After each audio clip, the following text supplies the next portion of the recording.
Bom dia.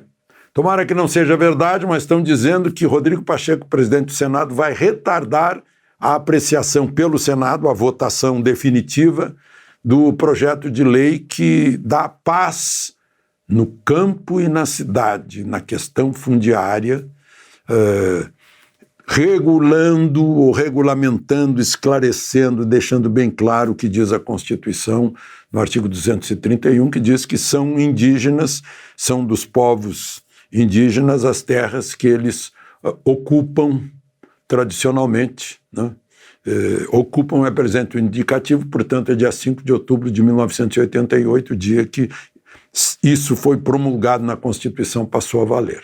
Não é que ocuparam, porque se está valendo ocuparam, aí, meu Deus, é 1.500, de 1.500 para cá. Aí ninguém tem segurança do seu imóvel, urbano ou rural, né? Está nas mãos do Supremo, e depois daquilo que o Supremo fez lá em Roraima com os arrozeiros, deixando todo mundo na mão, deixando índios e arrozeiros na mão, né? A gente fica assustado aqui, está 1-1 e o Supremo continua essa votação na quarta-feira que vem. Se o presidente do Senado empurrar até quarta-feira, já vai ter problema de choque entre Supremo e Poder Legislativo, né? Dois poderes que, teoricamente, são independentes, autônomos e harmônicos entre si. Está 1-1 no Supremo. A Câmara aprovou, né? Diz basicamente o seguinte, né? Que povos indígenas que saíram das suas terras perderam as terras, né? A menos que sejam terras em litígio na justiça. É isso, né? Porque é isso que diz a Constituição. Aqui tudo, 8,5 milhões de quilômetros quadrados, havia povos morando aqui, vivendo aqui quando chegou Cabral. E aí começou a colonização europeia do país.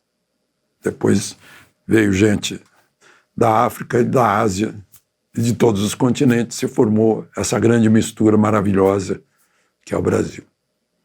E parece que tem gente que quer destruir isso. Bom, um outro assunto,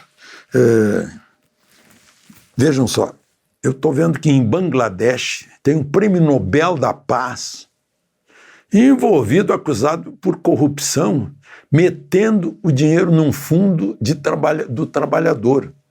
Aqui toda hora aparece problema com o Fundo de Amparo ao Trabalhador, o FAT. Inclusive para garantir coisas para a Argentina, ou cobrir dívida da Venezuela, de Moçambique, Nicarágua, sei lá mais o que. Também acontece aqui. Só para a gente lembrar esses acontecimentos. Bom, passou a medida provisória que mantém os ministérios que Lula criou, 17, e foi um preço alto, né? O governo pagou emendas de 1 bilhão e 700 milhões, liberou para deputados, para conseguir aí os 337 votos do seu imposto, né? Essa liberação. O governo está sem articulação na Câmara e no Senado também, né? Isso foi mostrado por Arthur Lira, o presidente da Câmara, disse que se o governo vem sofrendo derrotas lá, não é por culpa dele, não, é por falta de articulação. Por exemplo, os deputados mexeram nas medidas provisórias, né? Esvaziaram alguns ministérios, o de Marina, Ministério do Meio Ambiente, o Ministério dos Povos Indígenas, reforçaram de novo o Ministério da Agricultura, que estava sendo esvaziado, porque Lula não gosta do agro, diz que o agro é fascista, né?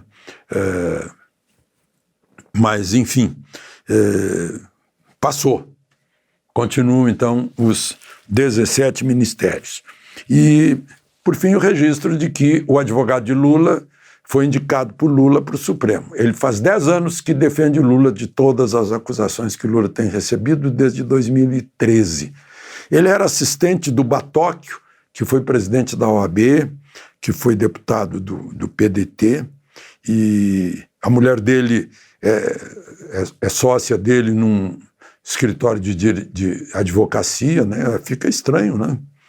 Mas ele não é o primeiro a ir para o Supremo com essas ligações familiares em escritório de advocacia. E ele tem 47 anos, e agora é o Senado que sabatina e marca a votação em plenário. É estranho, né? Porque ele vai continuar sendo advogado de Lula, entrando no Supremo. Advogado chega lá para defender uma causa, é da natureza dele, ou defender os seus clientes, né? Por isso que eu insisto que o ideal seria juiz de direito de carreira, depois de subir todos os degraus da carreira, em todas as instâncias, brilhando, né? Aí sim ficar disponível entre os 11 mais antigos e mais brilhantes do Superior Tribunal de Justiça, que tem 33. Pode ser que um dia esse sonho seja realizado. E com um mandato de 10 anos seria conveniente. De Brasília, Alexandre Garcia.